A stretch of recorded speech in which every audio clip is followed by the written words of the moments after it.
Hi everyone, welcome back to my mini kitchen. আজকে আমি chicken biryani করব। এখানে আমি বাসমতি চাল নিয়ে নিয়েছি, আর এই চালটাকে আমি 80% সিদ্ধ করব, যেহেতু ছোট চুলায় রান্না হবে। এই তো চিকেনটা আমি ম্যারিনেট করে নিয়েছি এবং এখন আমি চিকেনটাকে রান্না করে নেব। আর তোমাদের সাথে আমার অভিমান হচ্ছে, তোমরা আমার ভিডিও দেখো ঠিকই, কিন্তু লাইক কমেন্ট শেয়ার করছো না। আচ্ছা যাই হোক, আমার রান্নাটা কিন্তু হয়ে এসেছে। এই দেখো কত সুন্দর কালার হয়েছে। এখন আমি স্তরে স্তরে মাংস এবং রাইসটা দিয়ে দিব। আজকের এই ভিডিওটি কে কোথা থেকে দেখছো অবশ্যই কমেন্ট করে জানাবা। আর আমার চুলা সম্পর্কে অনেকেই জিজ্ঞেস করেছিলে আপনার কয়টা চুলা। আসলে আমার 3টা চুলা, আমি এক এক সময় এক একটা চুলায় রান্না করি। আজকের এই ভিডিওটি কার কাছে কেমন লেগেছে অবশ্যই কমেন্ট করে জানাবে।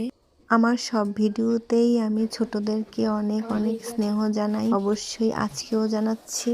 আমার ভিডিওটি শেষ পর্যন্ত দেখার জন্য সবাইকে ধন্যবাদ জানিয়ে শেষ করছি। আল্লাহ হাফেজ।